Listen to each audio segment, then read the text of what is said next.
ஓம் சுக்லாம்பரதரம் விஷ்ணும் சசிவர்ணம் சதுர்புஜம் பிரசன்னவதனம் தியாயேத் சர்வவிக்னோபசாந்தயே யா தேவி ஸ்தூயதே நித்யம் விபதைர்வேதபாரகைः सा मे वसति जिह्वाग्रे ब्रह्मरूपा सरस्वती निधये सर्वविद्यानां विषजे भवरोगिणां गुरवे सर्वलोकानां दक्षिणामूर्तये नमः।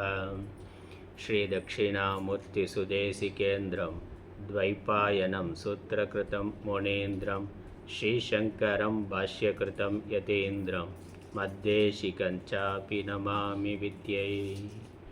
ॐ सहना भवतु सहनौ भुनक्तु सह वीर्यङ्करवावहै तेजस्विनावधीतमस्तु मा विद्विषावहैः। ओम शांति शांति शांति।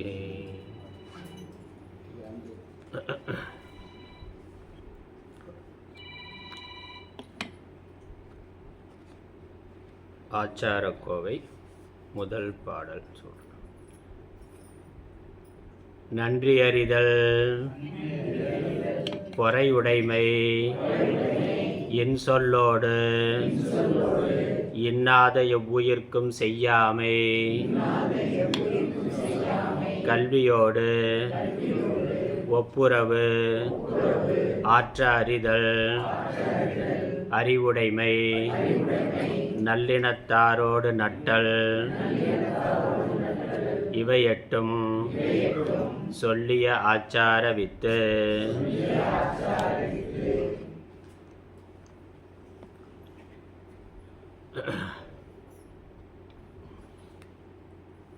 ஆசிரமத்தில் மாதந்தோறும் முதல் சனிக்கிழமை, ஆங்கில மாத கணக்குக்கு முதல் சனிக்கிழமை மாத அந்தர்யோகம், ஒரு நாள் அந்தர்யோகம் நடந்து கொண்டிருக்கு. அந்த கணக்குப்படி இன்றைக்கு அந்தர்யோக நாள். நம்ம 3 நாள் அந்தர்யோகம் இதிலேயே வந்திருக்கிறதுனால தனியாக அந்த அந்தர்யோகம் வைக்கலை. இதோட அந்த அந்தர்யோகத்துக்கு, மாத அந்தர்யோகத்துக்கு வரக்கூடியவர்கள் இதிலேயே வந்து கலந்து கொள்ளலாம்னு சொல்லியிருக்கிறோம். இந்த அந்தர்யோகத்தில், மாத அந்தர்யோகத்தில் சமானந்த சுவாமி அவர்கள் உத்தவ கீதை எடுத்துக்கொண்டிருக்கிறாங்க. காலையில் 2 வகுப்பு உத்தவ கீதை இருக்கும். மதிய உணவு இடைவேளைக்கு பிறகு நான் ஒரு வகுப்பு ஆச்சாரக்கோவை எடுத்துக்கொண்டிருக்கிறேன். அதனால் இந்த அந்தர்யோகத்தோட, ஒரு நாள் அந்தர்யோகத்தோட சப்ஜெக்ட் ஆச்சாரக்கோவை எனக்கு. அப்புறம் நம்ம அந்த வகுப்பில் பதிவு பண்ணுறதை நான் யூடியூப்லேயும் போடுறேன். அது நம்ம இறைபணி அன்பர்கள் அந்த குரூப்புக்கும் வந்துக்கிட்டு இருக்குன்னு நினைக்கிறேன். அதனால் பலர் கேட்டு இருக்கலாம். அதனால் ஏற்கனவே எடுத்ததை தொடர்ச்சியாக நான் சொல்கிறேன். புதுசாக கேட்டாலும் ஆச்சாரக்கோவை தனித்தனி தர்மங்களை சொல்கிறது தான். நல்ல ஒரு வேதாந்த நூல் மாதிரி. இது வந்து நடுவில் கேட்டால் என்ன ஆகுங்கிறது இல்லை. முழுசாக கேட்டாலுமே அது ஒன்றும் ஆகாது, அப்படியே தான் இருக்கும். வேதாந்தம் நடுவில் கேட்டாலும் அப்படியே தான் இருக்கும். இது வந்து தர்மசாஸ்திரம் தான் ஆச்சாரக்கோவை. அதனால் ஒரு வகுப்பு கேட்டாலும் அதற்குள்ளே என்ன தர்மம் இருக்கோ அதை நம்ம தெரிந்து கொள்ளலாம். இப்போ ராத்திரி மகாபாரதம் பார்க்குறோமே, முழுக்க தர்மமாக ஒவ்வொரு அத்தியாயமும் போய்கொண்டு இருக்குது. நடுவில் சில அத்தியாயங்கள் கேட்டாலும் அதில் நமக்கு தேவையான தர்மங்கள் இருக்குது. அதனால் இப்போ ஆச்சாரக்கோவையிலிருந்து தான் நம்ம பார்க்க போகிறோம். சென்ற வகுப்பில் கடைசியாக பார்த்தது ஸ்நான முறைகள் என்பதை பார்த்தோம். ஆச்சாரக்கோவைன்னு நான் சொன்னாலும் ஆச்சாரக்கோவையில் 16 பாட்டு பார்த்துருக்குறோம். 17வது பாட்டில் உணவு, 17வது பாட்டில் இருந்து பிறகு உணவு முறை, உணவு எடுத்துக்கொள்ளுகின்ற பொழுது கவனிக்க வேண்டிய விதிகள், அந்த தர்ம விஷயங்கள், ஆச்சார விஷயங்கள் வருது. அதில் வந்து முதல்ல 17வது பாடலில் 18வது பாடல், நீராடி கால் கழுவி வாய்ப்பூசி மண்டலம் செய்து உண்டாரே உண்டார் எனப்படுவார், அல்லாதார் உண்டார் போல் வாய்ப்பூசி செல்வர் அதுவெடுத்து கொண்டார் அரக்கர் குறித்து என்று அந்த பாடல். அதற்கு முதல் பாடலில் தான் நிறைவுவா மென்கோளும் தின்னார்னு வந்தது. பல்லு விளக்கிறத பற்றி வந்தது. நான் நேற்று பார்த்தோமே ஆச்சாரக்கோவையில் அந்த பாட்டு 17வது பாடலில் குரவர் உரை இகந்து செய்யார் விரதம் குறையுடையார் தீர மறவார் நிறை உவா மென்கோலும் தின்னார் மரம் குறையார் என்பதே நல்லறிவாளர் துணிவு என்பது. நல்ல பௌர்ணமி அமாவாசை நாட்களில் இந்த பல் துலக்குதல் என்பது செய்ய மாட்டார் என்று பாடல் இருக்கு. அடுத்தது உணவு உட்கொள்ளும் முறை வருது. அதில் நீராடி கால் கழுவி முதல்ல குளிச்சுட்டு கை கால் கழுவிட்டு காலையில் முதல்ல ஸ்நானம் பண்ணுறோம். அப்புறம் மற்ற வேலைகளில் உணவு எடுத்துக்கொள்ளுகின்ற பொழுதும் கை கால் கழுவின பிறகு கை கால் கழுவி தான் உணவுக்கு செல்லணும் என்பது விதி. இதில் நீராடி என்பதில் நீராடி விதிமுறைகள் நீராடுறதை பற்றி என்னெல்லாம் தர்ம சாஸ்திரங்களில் சொல்லி இருக்கு என்பதை சென்ற வகுப்பில் பார்த்தோம். அதில் ஆச்சார கோவைன்னு ஒரு பாட்டை எடுத்துக்கொண்டு பொதுவாக எல்லா தர்ம சாஸ்திரங்கள்லேயும் ஸ்நான விதி என்ன சொல்லி இருக்கு என்பதை சென்ற வகுப்பில் பார்த்தோம். அதனுடைய தொடர்ச்சியாக இப்போ இந்த வகுப்பில் பார்க்க இருக்கிறோம். ஸ்நானம் என்பதையே 6 வகைப்படும் என்று தர்மசாஸ்திரம் சொல்லுது. நீராடுதல் 6 வகைப்படும். நித்திய ஸ்நானம், நைமித்திக ஸ்நானம், காமிய ஸ்நானம், கிரியாங்க ஸ்நானம், மல அபகர்ஷண ஸ்நானம், கிரியா ஸ்நானம் என்று குளிக்கிறது என்பதே 6 வகை என்று தர்மசாஸ்திரங்கள் சொல்லியிருக்கு. அதில் கடைசியாக சென்ற வகுப்பில் நித்திய ஸ்நானம், நித்திய ஸ்நானம்ங்கிறது நம்ம தினசரி உடல் தூய்மைக்காக நம்ம குளிக்கிறது. அதில் என்னெல்லாம் விதிகள் இருக்குது? நதியில் நீராடுறது, கிணறு, ஏரி, குளங்கள் இதிலெல்லாம் நீராடலாம், எந்த நாட்களில் இதில் நீராடலாம், எப்படி நீராடணும், என்னெல்லாம் நீர்நிலைகள் இருக்குது என்பதை பற்றிய விஷயங்கள் அது சென்ற வகுப்பில் பார்த்தது. இந்த ஸ்நான வகைகள், நித்திய ஸ்நானங்கிறது தினசரி செய்யக்கூடிய நம்ம உடல் தூய்மைக்காக குளிக்கிறது, அது நித்திய ஸ்நானம். மற்ற ஸ்நானங்கள் என்னென்ன, அதற்கான விதிகள் என்ன என்பதை தான் நம்ம இப்போ பார்க்க போகிறோம். அதனால் ஸ்நானம் என்பது நமக்கு விஷயம். இந்த வகுப்போட விஷயம் ஸ்நானம். ஸ்நானத்தில் நித்திய ஸ்நானம் பெரும்பாலும் பொது நீர்நிலைகள், பொது நீர்நிலைனா ஆறு, குளம், ஏரி அந்த மாதிரி நம்ம இருப்பிடத்துக்கு அருகில் இருந்தால், அதில் தண்ணி இருந்தால் அது வேறு. சென்னையில் இருந்து இருக்குது, ஆனால் அதில் தண்ணி இருக்குது, ஆனால் குளிக்க முடியாதுண்ணா. ஒன்றும் தண்ணியே இல்லை இருந்தாலும் அது குளிக்கிற மாதிரி இல்லை கூவம்னா. அதனால் அப்படி இல்லாமல் தண்ணீர் ஓடுகின்ற நீர்நிலை, ஆறு இருக்கிறது அல்லது ஏரி, குளம் இருக்கிறது, கிணறு இருக்குது அப்படின்னா அதில் தான் ஸ்நானம் பண்ணணும் அப்படின்னு சாஸ்திரம். நித்திய ஸ்நானம் அதில் போய் பண்ணுறது தான் உத்தமம்னு சொல்லி இருக்கு. அதில் முடியலை, அது இல்லை என்றால் வீட்டில் ஸ்நானம் பண்ணலாம். அது நித்திய ஸ்நானத்துக்கு பொதுவான விதி. எப்படியெல்லாம் நீர்நிலைகள் இருக்குங்கிறதுக்கெல்லாம் சொல்லியிருந்தது. நதி, நதம், ஸ்ரோதஸ், சரஸ், தேவகர்த்தம், தடாகம், குண்டம், தாரா, கூப்பம், இப்படியெல்லாம் நீர்நிலை, பொது நீர்நிலைகள் இருக்குது. அதெல்லாமே நம்ம குளிக்கிறதுக்கு பயன்படுத்தலாம். அமாவாசை, பௌர்ணமி தவிர மற்ற நாட்களில் கடலில் நீராடக்கூடாது அப்படின்னெல்லாம் சொல்லியிருக்கு. கடல் ஸ்நானம் புண்ணிய தீர்த்தம் என்ற அடிப்படையில் நம்ம ஸ்நானம் பண்ணுறோம். அது நித்திய ஸ்நானத்துக்கானது இல்லை. அதுக்கப்புறம் இரண்டாவது விதமான ஸ்நானம் நைமித்திக ஸ்நானம். நைமித்திகம்னா ஒரு நிமித்தத்தை வைத்துக்கொண்டு, ஒரு காரணத்தை வைத்துக்கொண்டு நம்ம குளிக்கிறது. அது எப்பெல்லாம் நிமித்தம், எந்தெந்த நிமித்தத்தெல்லாம் குளிக்கணும் என்று சாஸ்திரம் சொல்லுது. தீட்டு உள்ளவர்களை தொட்டாலும், தீட்டு உள்ளவர்கள்னால் யாரோ இறப்பு காரியத்துக்கு போயிட்டு வந்திருக்காங்கன்னா அவங்க தீட்டு இருக்குது, அவங்க ஸ்நானம் பண்ணணும். அவங்க ஸ்நானம் பண்ணுறதுக்கு முன்னாடி நாம் தொட்டாக்கா நமக்கு அந்த தீட்டு உண்டு. அதனால் நாமளும் ஸ்நானம் பண்ணணும். அதான் தீட்டு. அதனால் தீட்டு, இன்னும் பல தீட்டுகள் இருக்குது.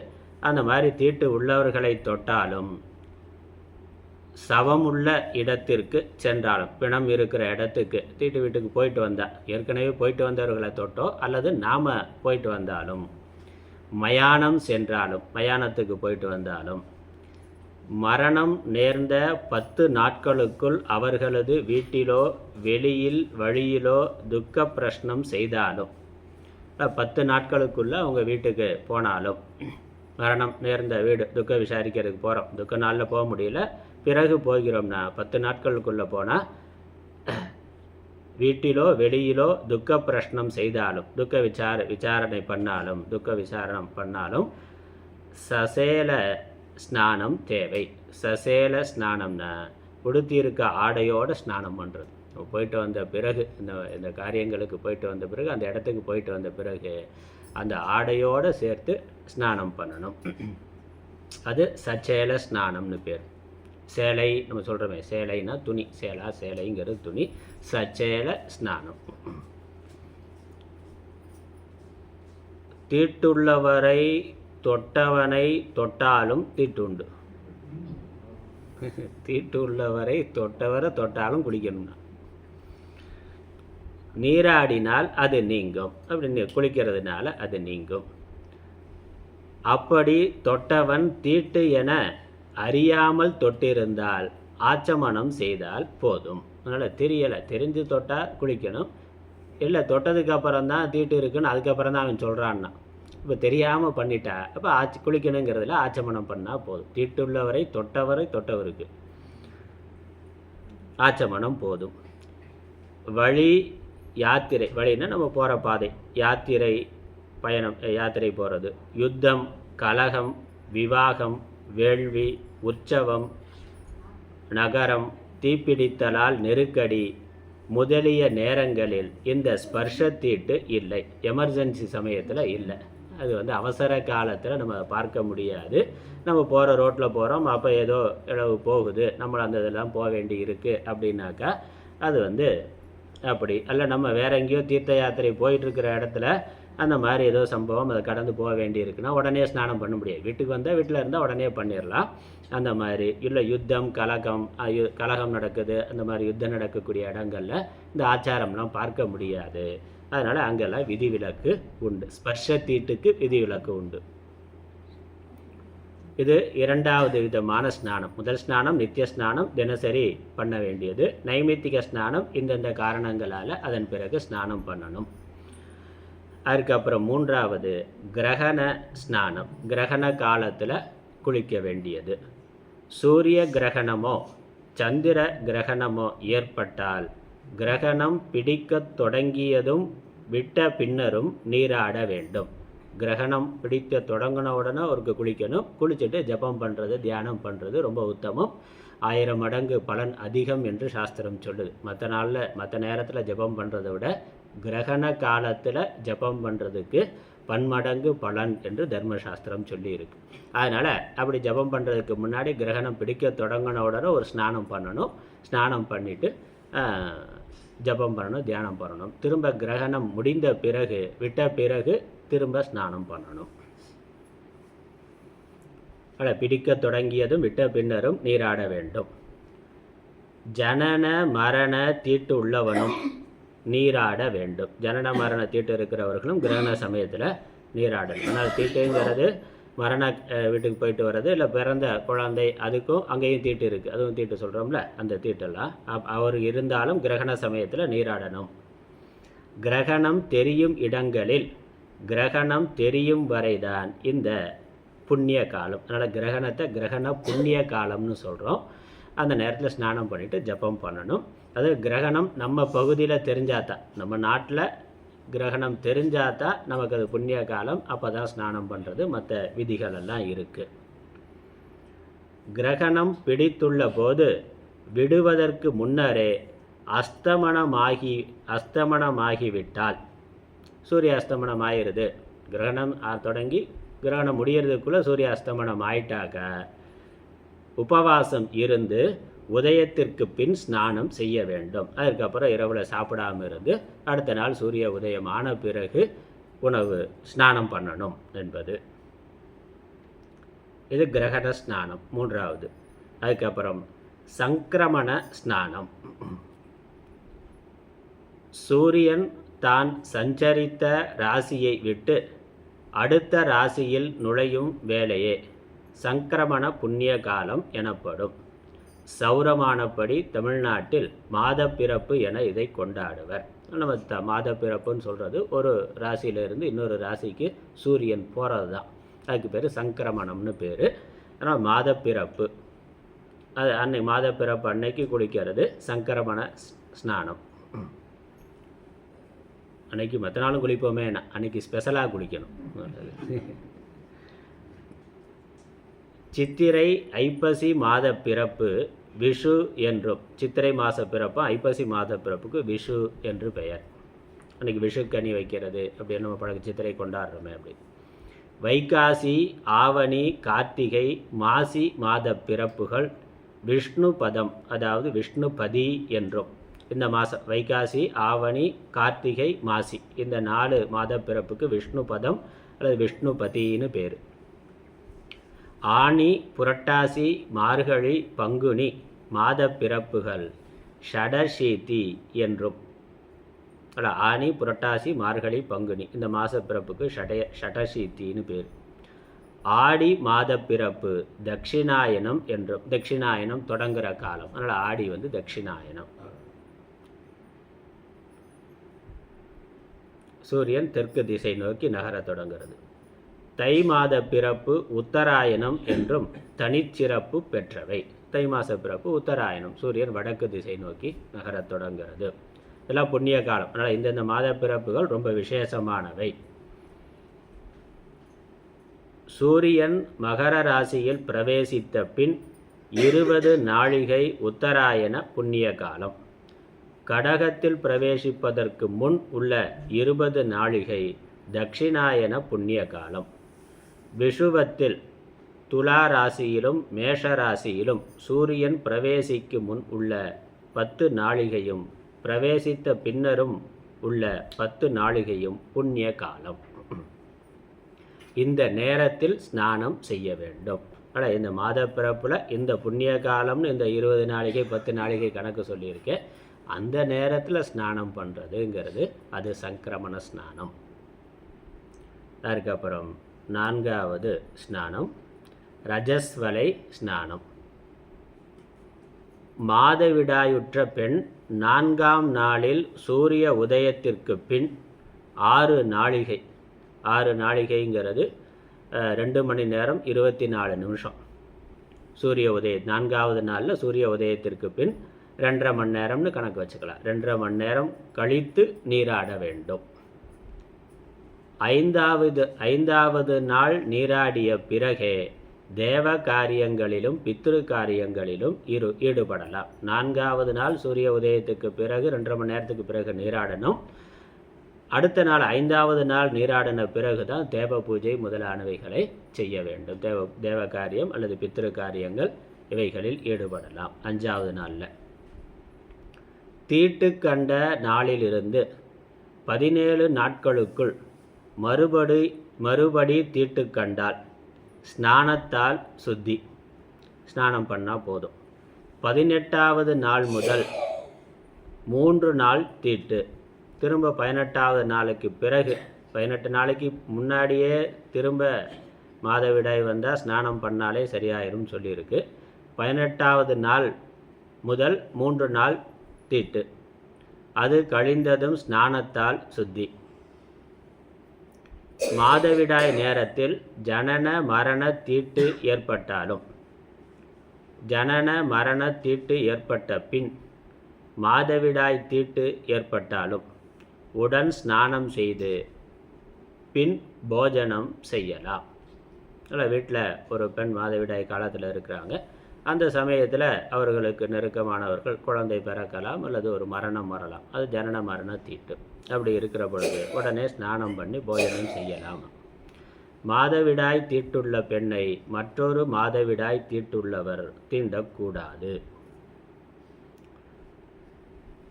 அதுக்கப்புறம் நோயுற்றவனுக்கு ஸ்நானம். நோய் இருந்தாக்கா அவர்களுக்கான ஸ்நானம். நோய் இருக்கிற நேரத்தில் குளிக்க முடியாது. அதுக்காக என்ன சொல்லியிருக்குன்னா, நோயுற்று நீராடக்கூடாத நிலையில் குளிக்கிறதுக்கான சூழ்நிலை இல்லை என்று இருந்தால், நீராடக்கூடாத நிலையில் இருந்து நீராட வேண்டிய அவசியம் இருந்தால், டாக்டர் குளிக்கக்கூடாதுன்னு சொல்லியிருக்காங்க, ஆனால் குளிக்க வேண்டிய கட்டாயம் இருக்குது, அவசியம் இருக்குது என்றால், தீட்டு இல்லாத, அதாவது தீட்டு வந்திருக்கு அதனால் குளிக்கணும்னா, இப்போ சாதாரணமாக நோய் இருக்க காலத்தில் குளிக்கக்கூடாது, நோய் முடிஞ்ச பிறகு குளிக்கலாம். அந்த சமயத்தில் தீட்டு வந்துருச்சு, அதனால் தீட்டுக்காக ஸ்நானம் பண்ணணும். தீட்டு முடிஞ்சாக தீட்டு காரியத்துக்கு போயிட்டு வந்த பிறகு ஸ்நானம் பண்ணணும். இப்போ நோய் இருக்கிறதுனால ஸ்நானம் பண்ணக்கூடாது, ஆனால் தீட்டு இருக்கிறதுனால ஸ்நானம் பண்ணணும். அப்படின்னா என்ன பண்ணுறது என்று கேட்டால், தீட்டில்லாத மற்றொருவன் அவனை தொட்டு 10 தடவை நீராட வேண்டும். இன்னொரு ஆள் தீட்டில்லாத இன்னொருத்தர் 10 தடவை. சென்னையில் 10 தடவை, ஒரு தடவை குளிக்கிறதுக்கே தண்ணி இல்லை, 10 தடவை நாங்கள் எங்கே குளிக்கிறதுனா? அதனால தான் ஆறு இல்லாத ஊரில் குடியிருக்க வேணாம்னு சொல்லியிருக்கோம். கோயில் இல்லாத ஊர்லேயும் சரி, ஆறு இல்லாத ஊர்லேயும். ஆறில் போய் 10 தடவை குளிக்கிறேன்னா 10 முங்கி எழுந்தால் போதும், அதான் 10 ஸ்நானம். ஆனால் அதில் என்ன சொல்லியிருக்கு, 10 தடவை நீராட வேண்டும். ஒவ்வொரு ஸ்நானம் முடிந்த பிறகும் நோயாளி உலர்ந்த ஆடை அணிய வேண்டும். அவன் ஒரு தடவை குளிச்சானாக்கா நோயுடையவன் ட்ரெஸ்ஸை மட்டும் மாற்றிக்கணும்னா, அவன் குளிக்கணும், இவன் ட்ரெஸ்ஸு மாற்றணும். மாதவிடாய் உள்ள பெண் நோயுற்று நீராடக்கூடாத நிலையில் இருந்தார். அப்போ மாதவிடாய் முடிஞ்சிருச்சு, குளிக்கணும், ஆனால் உடம்பு சரியில்லாமல் இருக்குது, குளிக்க முடியலைன்னா அப்போ என்ன பண்ணுறதுன்னா, தீட்டு கழிய மற்றொரு பெண் இவளை தொட்டு 10 தடவை முழுகுவதாலும், அங்கேயும் 10 தடவை அவங்க குளிக்கணும்னா, இவள் மாற்றி மாற்றி உலர்ந்த ஆடை உடுத்தி கொள்வதாலும், இவங்க ஆடையை மாற்றி கொள்ளணும். தீட்டு நீங்க பெறலாம்.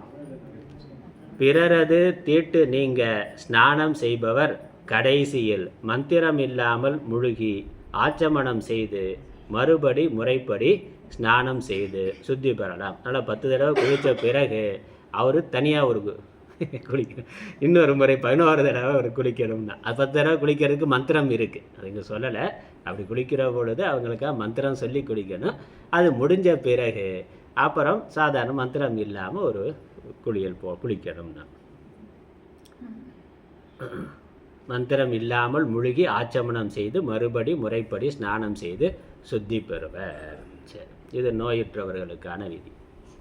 அடுத்தது, புண்ணிய காலத்தில் புண்ணிய தேசத்தில் ஸ்நானம். இது விசேஷ ஸ்நானம். ஒரு புண்ணிய காலத்தில் புண்ணிய தேசத்தில் போய் அந்த குறிப்பிட்ட காலத்தில் கும்பமேளான அங்கே போய் ஸ்நானம் பண்ணுறோம். அந்த மாதிரி அது என்னங்கிறத சாஸ்திரம் சொல்லுது. சிவலிங்கத்திற்கு எதிரில் உள்ள குளம் சிவகங்கை எனப்படும். சிவன் கோயிலில் அங்கே இருக்கக்கூடிய முன்னாடி இருக்கக்கூடிய குளம் இருக்குமே, அதுக்கு சிவகங்கைன்னு பேர். விஷ்ணுவின் ஆலயத்தின் அருகில் உள்ள குளம் விஷ்ணு கங்கை எனப்படும். இவற்றில் ஸ்நானம் செய்ய பாவம் அனைத்தும் நீங்கும். ஆனால் அந்த குளத்தில், கோயிலில் இருக்கக்கூடிய குளத்தில் ஸ்நானம் பண்ணணும். சோப்பு சீயக்காய் எல்லாம் ஷாம்பெல்லாம் போடாமல் ஸ்நானம் பண்ணணும். அது வீட்டில் குளிக்கிறது வேறு, அங்கே குளிக்கிறது வேறு. அங்கே போய் அதெல்லாம் போடக்கூடாது, அங்கே ஸ்நானம் பண்ணணும், சாதாரணமாக ஸ்நானம் பண்ணணும். இவற்றில் ஸ்நானம் செய்ய பாவம் அனைத்தும் நீங்கும். இதெல்லாம் போட்டு சோப்பு சீயக்காய் ஷாம்பெல்லாம் போட்டு ஸ்நானம் பண்ணால் பாப்பம் வரும். அதில் பாப்பம் வரும். அங்கேயே எல்லாத்தையும் போட்டு போகிறான்ல, அது எல்லாத்தையும் ட்ரெஸ்ஸில் இருந்து எல்லாத்தையும் அங்கேயே கழட்டி போட்டு குப்பையாக்கிட்டு போகிறாங்க. இப்போ பாவம் போகிறதுக்காக குளிக்க போய் பாப்பத்தை சம்பாதிச்சுட்டு வர்றான். அதனால் குளிக்க போய் சேற்றை பூசிட்டு வந்தான்னு பழமொழி சொல்கிறோம்ல, அந்த மாதிரி.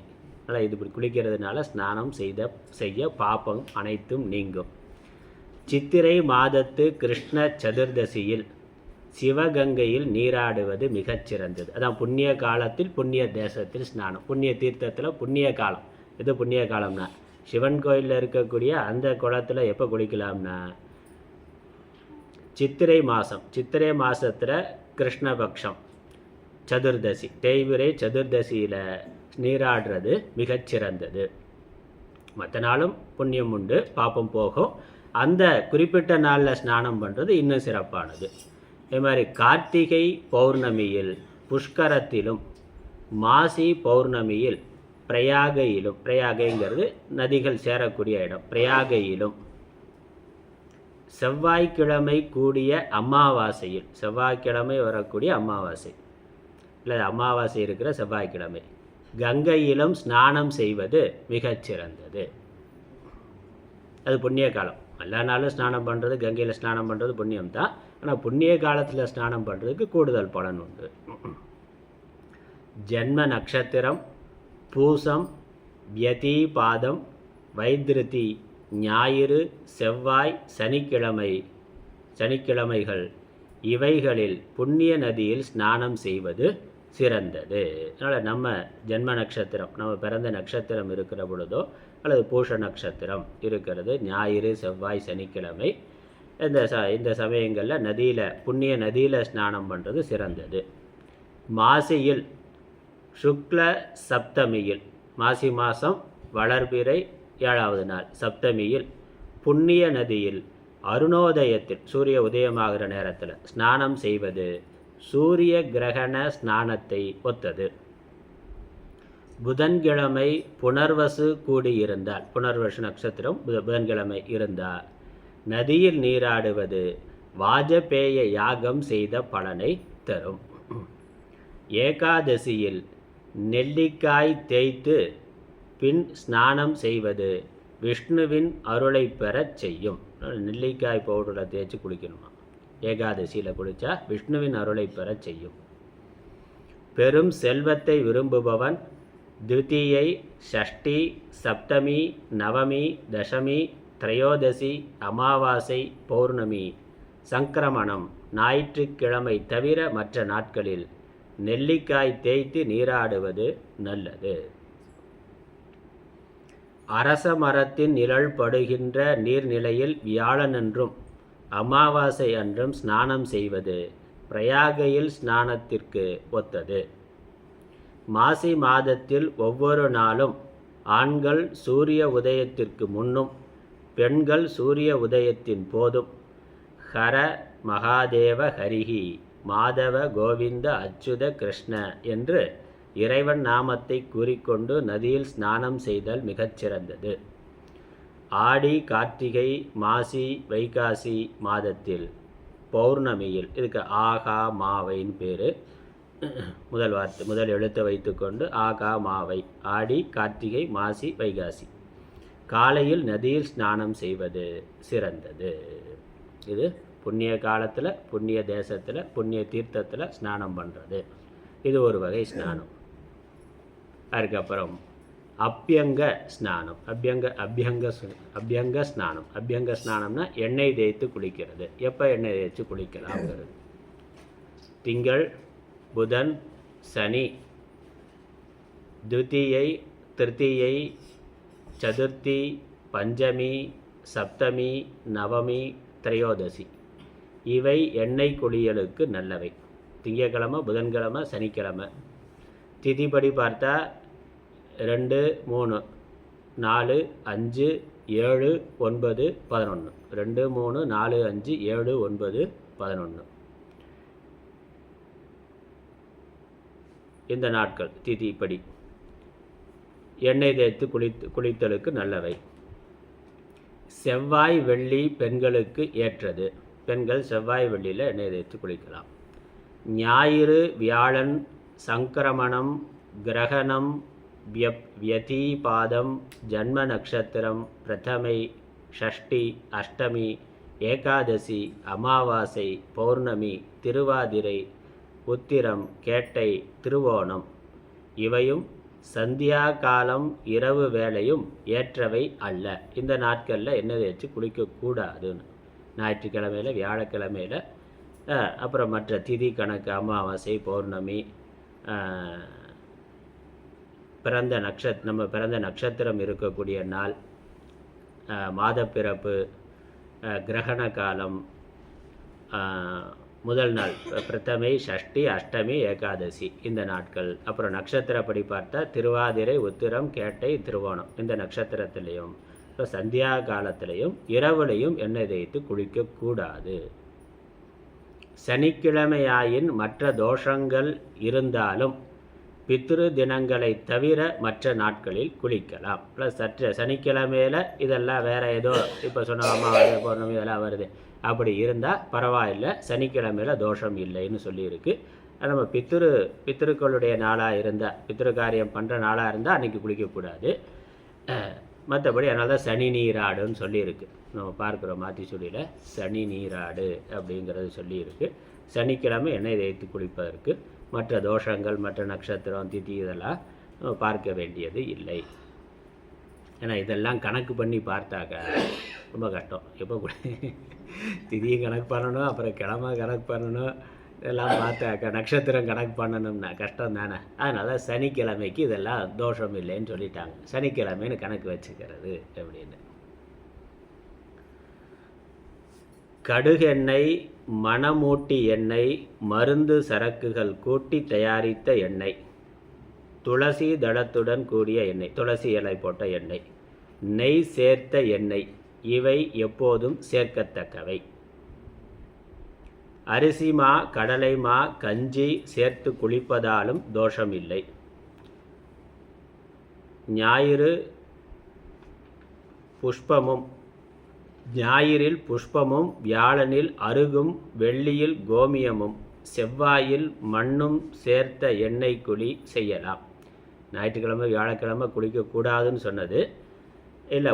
அந்த எண்ணெயில் புஷ்பம் சேர்த்தோ, இல்லை வியாழக்கிழமைனாக்கா அருகம்புல் சேர்த்தோ, வெள்ளிக்கிழமையில் கோமியம், செவ்வாயில் மண் சேர்த்து எண்ணெய் குளியல் செய்யலாமா? நோயாளி நோய் நிலைக்கு ஏற்றவாறு எப்போதும் எண்ணெய் தேய்த்து குளிக்கலாம். டாக்டர் எண்ணெய் தேய்ச்சி குளிக்கலான்னு சொன்னாக்கா குளிக்கலாம். அதனால் நோயாளிக்கு விதிவிலக்கு. பாலர், கர்ப்பிணி, முதியவர் இவர்களுக்கும் நியமம் இல்லை. அதனால் குழந்தைகள், கர்ப்பிணி பெண்கள், முதியவர்களுக்கு இல்லை. அவர்கள் தேவைன்னா உடம்பு சூடை பொறுத்து எண்ணெய் தேய்ச்சி குளித்தா நல்லதுன்னா குளிக்கலாம், நியமம் இல்லை. விடியற்காலை, அருணோதயம், சந்தியா காலம் இந்த வேளைகளிலும்,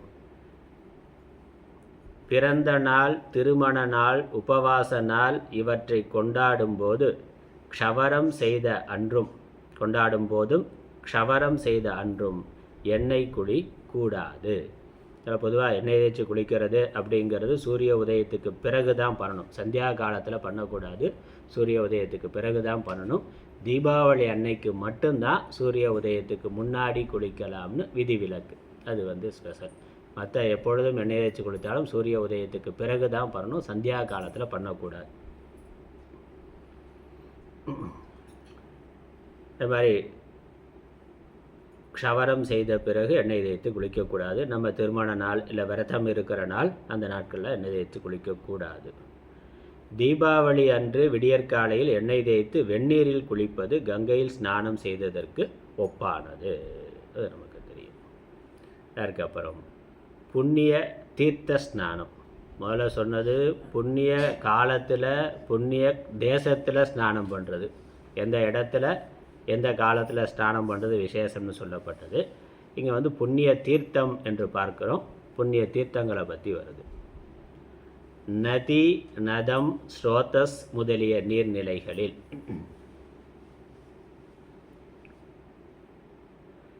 நதிங்கிறது கிழக்கு நோக்கி ஓடக்கூடிய, கிழக்கு கடலில் போய் கிழக்கு நோக்கி ஓடி கடலில் கடக்கிறது நதின்னு பேர். மேற்கு நோக்கி ஓடி மேற்கு கடலில் கலக்கிறதுக்கு நதம்னு பேர். அதனால் நதி, நதம், ஸ்ரோதஸ் முதலிய, ஸ்ரோதஸ்ங்கிறது அதுவும் ஏரி மாதிரி ஒரு நீர்நிலை, முதலிய நீர்நிலைகளில் ஸ்நானம் செய்வதை கிரியா ஸ்நானம் என்பர்.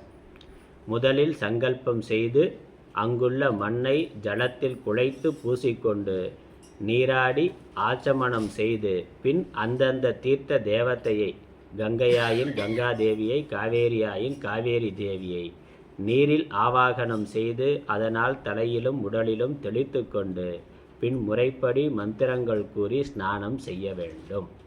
அதனால் அந்த மண்ணெடுத்து உடம்புல பூசிக்கொண்டு, மட்டு பாத்தெல்லாம் சொல்கிறான்ல, இயற்கை மருத்துவத்துக்கெல்லாம் போனால் அதெல்லாம் சொல்கிறான், நீராவி குளியல், மண் குளியல்லாம். அதனால் இது புண்ணிய தீர்த்தங்கள்லேருந்து மண் எடுத்து உடம்புல தேய்த்து கொண்டு பிறகு மந்திரங்கள்லாம் சொல்லி கங்காதேவியை அந்த ஜலத்தில் ஆவாகனம் பண்ணி, எந்த நதியில் குளிக்கிறோமோ அதற்கான தேவத்தையை அங்கே ஆவாகனம் பண்ணி அதுக்கப்புறம் தலையில் புரோக்ஷனம் பண்ணி கொண்டு பிறகு ஸ்நானம் செய்ய வேண்டும். தீர்த்த யாத்திரைக்கு செல்லும்போது சுகமாக வாகனங்களில் செல்வதால் பயனில்லை. அதனால் நடந்து போகணும்னா அந்த காலத்துக்கு சுகமான வாகனம்னா குதிரை வண்டி, மாட்டு வண்டி. அந்த காலத்துக்கு சுகமான வாகனம். இப்போ நம்ம என்ன சொல்கிறது, ஃப்ளைட்டில் போயிட்டு வரானே, கைலாசத்தையே ஃப்ளைட்டில் சுற்றிட்டு வந்துடலாம். அதெல்லாம் இல்லை. அதனால் தீர்த்த யாத்திரைக்கு சொல்லும்போது சுகமான வாகனங்களில் செல்வதால் பயனில்லை. அதே மாதிரி குடை, செருப்பு போன்ற பாதுகாப்பும் வண்டி, டோலி போன்ற வாகன வசதியும் நல்லது அல்ல. அதனால் அந்த நிலைமை வர்றதுக்கு முன்னாடியே போயிட்டு வந்துடணும்னு அர்த்தம். நல்லா நடக்கிற பொழுது, இளமையாக ஆரோக்கியமாக இருக்கிற பொழுதே நடக்க முடிஞ்ச நிலைமையில இங்கெல்லாம் போயிட்டு வந்துடணும். குடை, செருப்பு இல்லாமல் குடை பிடிக்காமல் செருப்பு பிடிக்காமல் செருப்பு போடாமல் போகணுமா. புண்ணிய சேமிப்பும் பாப்ப நீக்கமும் பெற உடல் மன வருத்தத்தை பொருட்படுத்தாத தீவிர ஆர்வம் தேவை. நல்ல தீவிரமான ஆர்வம் வேணும். அதனால் இதனால் சிரமம் இருக்குது, ஆனால் அதை தாங்கி கொள்ளணும். அது தபஸ், அதான் தபஸ். வேறு காரியத்திற்கு என க்ஷேத்திரங்களுக்கு சென்றவன் க்ஷேத்திர தரிசனம், தீர்த்த ஸ்நானம் செய்து நன்மை பெறலாம். ஒன்று அதுக்காகவே போகிறதுன்னு ஒன்று. இவர் வேறு ஏதோ பிஸ்னஸ் விஷயமாக காசிக்கு போனார்னா அப்படியே கங்கையிலையும் ஸ்நானம் பண்ணிட்டு வரலாமே இருக்குல்ல. அதனால் வேறு நிமித்தமாக வேறு காரியத்திற்காக க்ஷேத்திரத்திற்கு சென்றவன் க்ஷேத்திர தரிசனம், தீர்த்த ஸ்நானம் செய்து நன்மை பெறலாம். எனினும் க்ஷேத்திர தரிசனத்திற்கு என்றே ஆர்வத்துடன் செல்வதால் பெறக்கூடிய பலன் இதில் இருக்காது. அதனால் அதுக்குன்னு தனியாக திட்டம் போட்டு போகணும். அப்படி போகிற வழியிலங்கிறதெல்லாம் முழுமையான பலன் தராதுன்னு சாஸ்திரம் சொல்லுது. ஏன்னா நம்ம மனதில் பிஸ்னஸ் சம்மந்தமாக போனால் பிஸ்னஸ் தான் மனசில் இருக்கும். போன வழியில் குளிச்சுட்டு வந்தால் இல்லை கோயில் தரிசனம் பண்ணிட்டு வந்தார்னா அது இல்லை. நம்ம போகிற பொழுதே யாத்திரை முழுக்க அந்த சிந்தனை இருந்தால் தான் மனசுக்கு அது பாப்ப நீக்கத்துக்கு உதவியாக இருக்கும். அதனால் அப்படி சொல்லியிருக்கு. தன் மாதா, பிதா, குரு முதலானோருக்காக சங்கல்பித்து தீர்த்த ஸ்நானம் செய்வதனால் இவனுக்கும் பலன் உண்டு. இது புண்ணிய தீர்த்த ஸ்நானம். இப்படி 6 விதமான ஸ்நானங்கள் சொல்லியிருக்கு சாஸ்திரங்களில். அப்புறம் 6 குளங்களில் நீராடத்தகாத நாட்கள். எந்த நாட்களில் 6 குளத்தில் குளிக்கக்கூடாது என்று. ஆடி மாதம் பிறந்ததும் புது பெருக்கை பெறும் ஆறுகளும் குளங்களும் ரஜஸ்வலைகளாக மாதவிடாய் பெறும் பெண்கள் ஆகின்றன. நதியை நம்ம நதி தேவதைன்னு சொல்கிறோம், பெண்ணாக தான் பார்க்குறோம். அதனால் அந்த புது வெள்ளப்பெருக்கு வர்றது அந்த சமயத்தில் அதனால் ஸ்நானம் பண்ணக்கூடாதுன்னு சொல்லியிருக்கு. அதனால் அவற்றில் ஸ்நானம் செய்யக்கூடாது. கங்கை, காவிரி, துங்கபத்ரா, கிருஷ்ணா, கோதாவரி, நர்மதா, சரையு முதலிய மகா நதிகளுக்கும் நதங்களுக்கும் இந்த தோஷம் இல்லை. அங்கே அதை பார்க்க வேண்டியதில்லை, எப்போ வேணாலும் குளிக்கலாம். கங்கை, காவேரி, துங்கபத்ரா, கிருஷ்ணா, கோதாவரி, நர்மதா, சரையு இந்த நதிகளுக்கு மட்டும், இந்த 7 நதிகளுக்கு மட்டும் இந்த தோஷங்கிறது இல்லை, எப்போ வேணாலும் குளிக்கலாம். மற்ற நதிகளில், நம்ம உள்ளூர் நதிகளில் அந்த புது வெள்ளப்பெருக்கு வர்ற பொழுது குளிக்கக்கூடாது. ஏன்னா அது பல இடங்கள் அது வரைக்கும் தண்ணீர் இல்லாமல் இருந்து புதுசாக வர்ற பொழுது சேரும் ஜெகதிமாக வரும், பல இதெல்லாம் அடிச்சுட்டு வரும். அதனால் மருத்துவ ரீதியாகவும் அது நல்லதில்லை.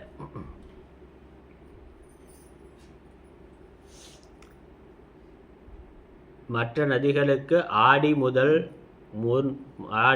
3 நாட்கள் அல்லது புதுப்பெருக்கு ஏற்பட்ட முதல் 3 நாட்கள் தோஷம் உண்டு. அதனால் வெள்ளப்பெருக்கு வந்தால், மழை பெஞ்சு தண்ணி வந்தால் 3 நாட்களுக்கு ஸ்நானம் பண்ணக்கூடாது, அதுக்கப்புறம் பண்ணலாம். வற்றாத ஜலமுள்ள குளம், ஓடை, கிணறு முதலியவற்றிற்கு இந்த தோஷம் இல்லை. எப்பொழுதும் ஜலம் இருக்கிறது, குளம், ஓடை, அந்த மாதிரினா கிணறு, அதில் எப்போ வேணாலும் குளிக்கலாம். உபாகர்மா, பிரேத தகனத்திற்கு பின் ஸ்நானம், கிரகணம் இவை நேரும்போது வேறு தோஷம் அற்ற நீர்நிலை இல்லாவிடில் ஆறுகளில் தோஷம் பார்க்காமல் ஸ்நானம் செய்யலாம். இந்த மாதிரி உபாகர்மா பண்ணுறோம், இல்லை பிரேத தகனத்திற்கு போயிட்டு வந்திருக்கிறோம்னா அப்போ இதெல்லாம் பார்க்க வேண்டியதில்லை, ஸ்நானம் பண்ணலாம். விதிவிலக்கு.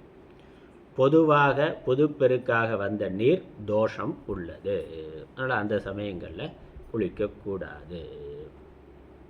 அப்புறம் இன்னொன்று கவுன ஸ்நான முறை என்று இருக்கு. சச்சேல ஸ்நானம் செய்வது முக்கியமான ஸ்நான முறை. சேலையோடு குளிக்கிறது, நம்ம போட்டிருக்க ஆடையோடு குளிக்கிறதுங்கிறது, இந்த பொது நீர்நிலைகளில் அதோட குளிக்கிறதுங்கிறது முக்கியமானது. அது இயலாத போது ஈரத்துணியால் உடலை துடைத்து கொள்ளலாம். குளிக்க முடியலைன்னா ஈரத்துணியால் உடலை துடைத்து கொள்ளலாம். தலையை நனைக்காமல் உடலை மட்டும் நனைத்து குளிக்கலாம். பொதுவாக தலையோடு தான் குளிக்கணும். நோய்வாய்ப்பட்டு இருக்கிறது அந்த மாதிரி சமயம், அதனால் அதுக்கு கவுன ஸ்நானம்னு பேர். முக்கிய ஸ்நானம் முழு ஸ்நானம்னா தலையோடு குளிக்கிறது தான். ஆனால் தவிர்க்க முடியாத சமயங்களில் ஈரத்துணியால் உடம்பை துடைத்து கொள்ளலாம். தலையை நினைக்காமல் உடலை மட்டும் நினைத்து குளிக்கலாம். இது காபீல ஸ்நானம். மந்திரம் உச்சரித்து தலையில் நீரை தெரித்து கொள்ளலாம். அதுவும் பண்ண முடியாதுன்னா, அது துடைக்கிறது கூட முடியாதுன்னாக்கா புரோக்ஷணம் பண்ணிக்கலாம். தண்ணியை தொட்டு தலையில் தெரித்து கொள்ளலாம். மந்திரம் சொல்லி தெரித்து கொள்ளலாம். மந்திரம் உச்சரித்து தலையில் நீரை தெளித்து கொள்ளலாம். இதுக்கு பிரம்மஸ்நானம்னு பேர். விபூதியை நீர் கலக்காமல் உத்தூலனமாக உடல் எங்கும் பூசிக்கொள்ளலாம். தண்ணியே தொடக்கூடாதுன்னா, தண்ணீரே தொடாமல் இருக்கார், குளிக்கிறதுக்கு முடியல வேண்டாம் அப்படின்னாக்கா, அப்போ நல்ல காய்ச்சலாக இருக்குன்னா விபூதியை உடம்பு முழுக்க பூசிக்கொள்ளலாம். இதுக்கு உத்தூலனமாக எங்கும் பூசிக்கொள்ளலாம். இதுக்கு ஆக்னேய ஸ்நானம்னு பேர். பசுக்களின் குளம்படி மண்ணை பூசிக்கொள்ளலாம். விபூதி பூசுகிற மாதிரி பசுக்கள் நடந்து போனால் அந்த குளம்படி மண்ணை எடுத்து பூசிக்கொள்ளலாம். அதுவும் ஸ்நானத்துக்கு சமம். இது வாயவ்ய ஸ்நானம். இதுக்கு பேர் வாயவ்ய ஸ்நானம்னு பேர். வாயு ஸ்நானம். மூச்சடக்கி மனமடக்கி யோக நிலையில் இறைவனை தியானிக்கலாம். இது யௌகிக ஸ்நானம், அதாவது யோக ஸ்நானம். குளிக்காமல் யோகியாக இருக்கிறார், பல காலமாக பல மாதங்கள் பல தினங்கள் ஜபம் தியானத்திலேயே இருக்கிறாருன்னா அவருக்கு குளிக்கணுங்கிற அவசியம் இல்லை. அந்த யோகத்தில் இருக்கிறதே ஒரு ஸ்நானமாகுது. அதனால் அதுக்கு யௌகிக ஸ்நானம்னு பேர். காயத்ரியை 10 தடவை சொல்லி மந்திரித்த ஜலத்தை தெளித்து கொள்வது காயத்ரி ஸ்நானம். அதனால் ஜலத்தில் காயத்ரி மந்திரம் 10 தடவை சொல்லி பிறகு எடுத்து தெளித்து கொண்ட காயத்ரி ஸ்நானம். வெயிலோடு மழை தூறும்போது அதில் நனைவது திவ்ய ஸ்நானம். அதனால் மழையும் வெயிலும் ஒன்றா இருந்தால் அதில் நினையலாம்னு சொல்லியிருக்கு. திவ்ய ஸ்நானம்னு சொல்லியிருக்கு. அந்த மழை பெய்கிற போது வெயிலும் இருக்குது. சில சமயங்களில் அப்படி பார்க்குறோம், நல்லா வெயிலாகவும் இருக்கும், மழை தூறலும் இருக்கும். அதில் நினைகிறது ரொம்ப நல்லது. திவ்ய ஸ்நானம்னு பேர் அதுக்கு. வேதம் ஓதுபவர் வாக்கால் அனுகிரகித்த ஜலத்தை தெளித்து கொள்வது சாரஸ்வத ஸ்நானம். அதனால் வேத மந்திரம் சொல்கிறவர் அவர் கமண்டலத்திலிருந்து ஜலம் தெளித்தாருனாக்கா அதுக்கு சரஸ்வதி. அதனால் சாரஸ்வத வேத சரஸ்வதி அது வாக்கில் இருக்கிறதுனால சாரஸ்வத ஸ்நானம்னு பேர். இவை கவுன ஸ்நான முறைகள். அதனால் முக்கியமாக உடம்பு முழுக்க நினைகிற மாதிரி குளிக்கிறது முக்கிய ஸ்நானம். அப்படி முடியாத பொழுது இதெல்லாமே கவுன ஸ்நானமாக சொல்லி இருக்கு. முக்கிய ஸ்நான முறை இயலாத போது கடைப்பிடிக்க தக்கவை இவை. முக்கிய ஸ்நானம் பண்ண முடியாத பொழுது இப்படி விபூதியோ அல்லது மந்திரமோ சொல்லி புரோக்ஷணம் பண்ணி கொள்வது அப்படிங்கிறது இருக்குது. விதிவிலக்கு.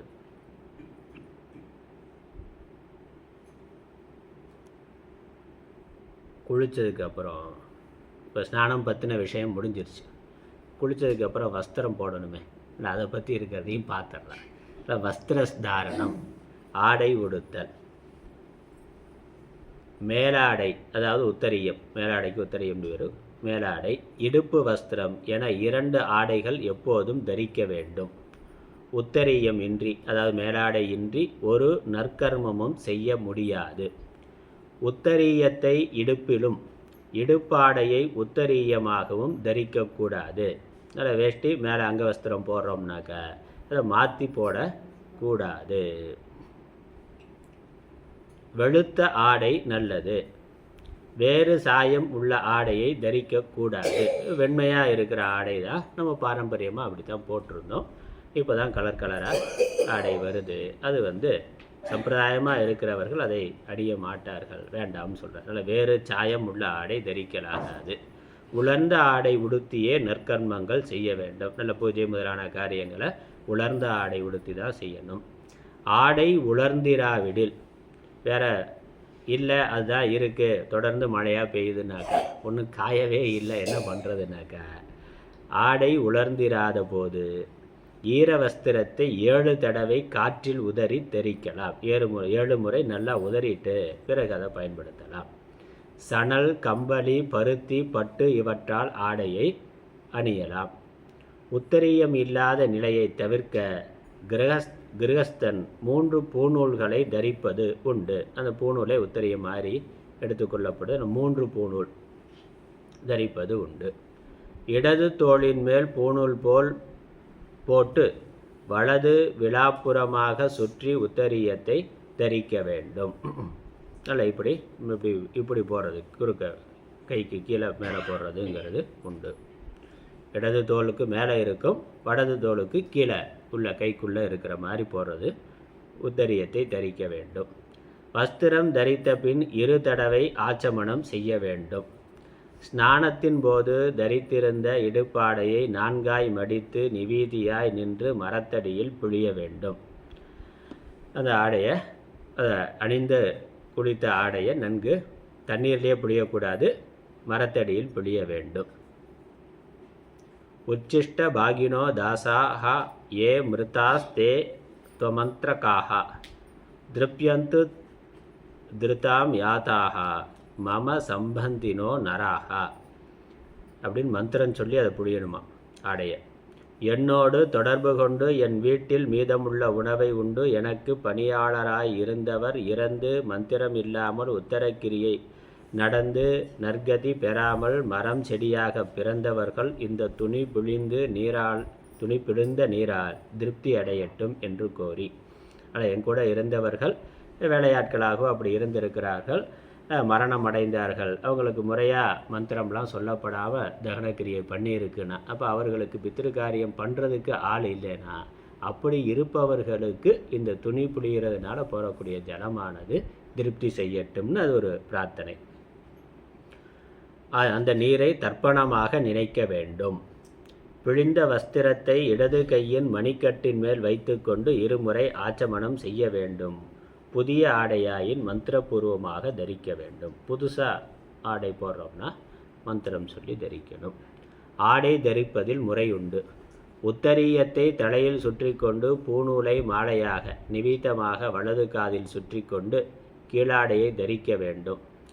சிவப்பு, கருப்பு மற்றும் நீலச்சாயம் ஏற்றிய ஆடை, தலைப்பில்லாத ஆடை உடுத்தக்கூடாது.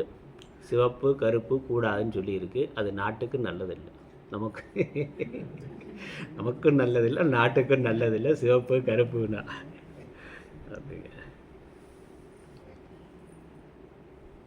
கச்ச முறையில் கிரகஸ்தன் ஆடை உடுத்த வேண்டும். பஞ்சகச்சமாக சொல்லியிருக்கேன், அதான் பாரம்பரியமான முறை. ஆடை உடுத்த வேண்டும்.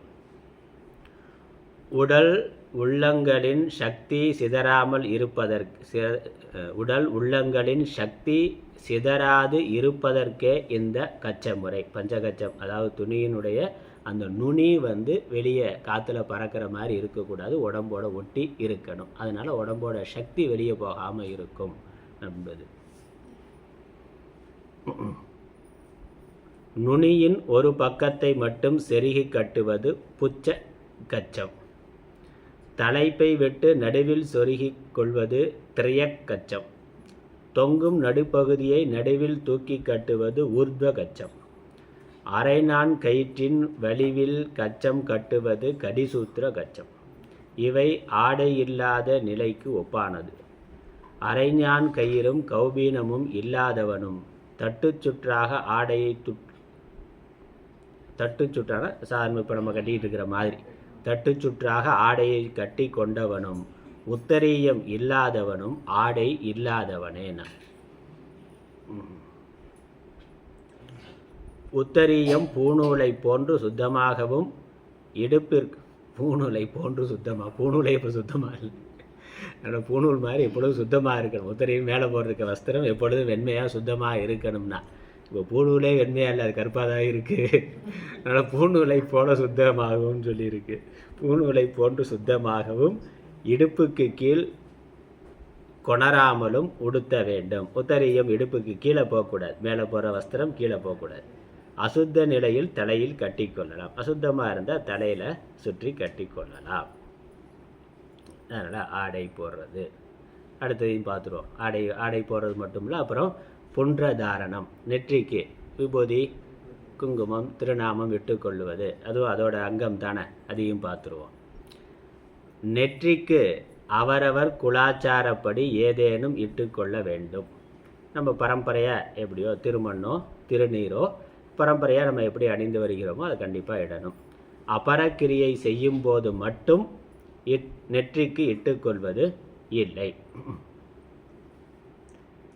விபூதியை ஜலம் விட்டு குழைத்து நெற்றிக்கு குறுக்கே 3 பட்டையாக இட்டுக்கொள்வதை திரிபுன்றம் என்பர். கோபி சந்தனம், நாமக்கட்டி, ஸ்ரீசூர்ணம் முதலியவற்றால் நெற்றியில் கீழிருந்து மேல் இட்டுக்கொள்வது ஊர்த்வ புன்றம். நாமமாக போட்டுக்கொள்றதுக்கு ஊர்த்வ புன்றம்னு பேர். பட்டையாக 3 பட்டை போடுறதுக்கு திரிபுன்றம்னு பேர். புன்றத்தை அவரவர் குலாச்சாரத்தை ஒட்டி தரிக்க வேண்டும். விபூதியால் ஊர்த்வ புன்றமோ, அல்ல விபூதியில் நான் நாமம் போடுறேன்னா விபூதியை பட்டையாக தான் போடணும், நாமமாக போடக்கூடாது. அதே மாதிரி கோபி சந்தனத்தால் திரிபுன்றமோ, கோபி சந்தனத்தை வச்சு நாமமாக பட்டையாக போடுறேன்னு போடக்கூடாது. கோபி சந்தனத்தால் திரிபுன்றமோ, திரிபுன்றத்தின் மேல் ஊர்த்வ புன்றம் இட்டுக்கொள்வது இல்லை. அப்படி போடுறதுங்கிறது பழக்கம் இல்லைன்னா. அதனால் பட்டையும் போடுவேன் நாமமும் போடுவேன்னா அப்படியும் போடக்கூடாது. அப்படி போடுறதும் பழக்கம் இல்லை. கோபி சந்தன ஊர்த்வ புன்றத்தின் மேல் விபூதியால் திரிபுன்றம் இட்டுக்கொள்வதும், அதனால் கோபி சந்தம் ஊர்த்வ புன்றம் போட்டு அதற்கு மேலே விபூதி வச்சு கொள்வது பழக்கத்தில் இருக்குது. பண்ணக்கூடாதுன்னு பாப்பம்னு சொல்லலை, பழக்கத்தில் எது இருக்குங்கிறத சொல்கிறார். அதனால் விபூதியினால் நாமம் போடுறதோ கோபி சந்திரத்தினால் திரிபுன்றம் போடுறது இல்லை, பட்டை போடுறது இல்லை. இது மாதிரி திரிபுன்றத்தின் மேல் ஊர்த்வ புன்றம் இட்டுக்கொள்வது இல்லை. பட்டை போட்டு அப்புறம் அதுக்கு மேலே நாமம் போடுறது இல்லை. ஆனால் கோபி சந்தன ஊர்த்வ புன்றத்தின் மேல் விபூதியால் திரிபுன்றம் இட்டுக்கொள்வதும் உத்தூலனமாக புழுதி விபூதியாக ஜலத்தில் குழைக்காமல் இட்டுக்கொள்வதும் வழக்கத்தில் உண்டு. அதனால் நாமத்துக்கு மேலே பட்டை போடலாம், அது வழக்கத்தில் இருக்குன்னு சொல்கிறார். பட்டைக்கு மேலே நாமம் போடக்கூடாது, நாமத்துக்கு மேலே பட்டையாக போடலாம்னா லைட்டாக. மொத்தமாக போட்டால் 2 அழிஞ்சு போயிடும், நாமமாக பட்டையானே தெரியாமல் போயிடும். அது அதுக்கு மேலே கொஞ்சம் வச்சுக்கிறேன், நாமம் போட்டுருக்கா கோயிலுக்கு போனால் இதுவும் வச்சுக்கிறார் அப்படின்னாக்க அப்படி வச்சுக்கொள்ளலான்னு சொல்லியிருக்கு. அக்னிஹோத்திரத்தில் கிடைத்த பஸ்மம், அந்த ஹோமம் பண்ணுற போது கிடைக்கிற அந்த சாம்பல், விரஜா ஹோமம் செய்தெடுத்த பஸ்மம், ஔபாசனம் கணபதி முதலிய தேவதைகள் குறித்து ஹோமம் செய்தெடுத்த பஸ்மம் தரிக்கத்தக்கது. அந்த ஹோம இதிலிருந்து சாம்பல் எடுத்து தரித்து கொள்ளலாம். விபூதி இட்டு ரக்ஷைன்னு நம்ம நெய்யில் கலந்து போடுறோம், சாம்பலாகவும் பயன்படுத்தலாம். ஆனால் அந்த நெருப்பு நல்லா அணைந்த பிறகு தான் எடுக்கணும். கும்பாபிஷேகத்துலலாம் போனாக்க முடிஞ்ச அந்த பக்கம் போனோடனே உள்ளே போய் கிண்டி எடுக்கிறாங்க, அது பண்ணக்கூடாது, பாப்பம். அது கம்ப்ளீட்டாக நெருப்பு அணைஞ்ச பிறகு தான் அதிலிருந்து சாம்பல் எடுக்கணும்.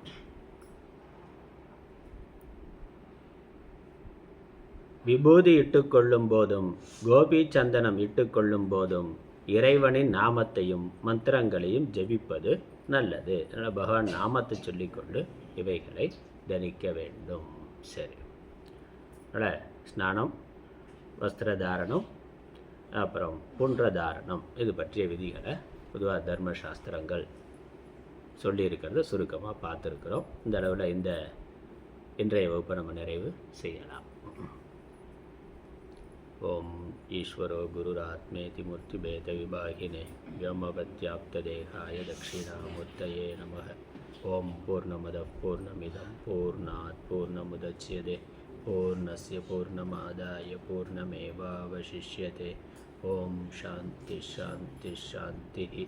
ஹரி ஓம்.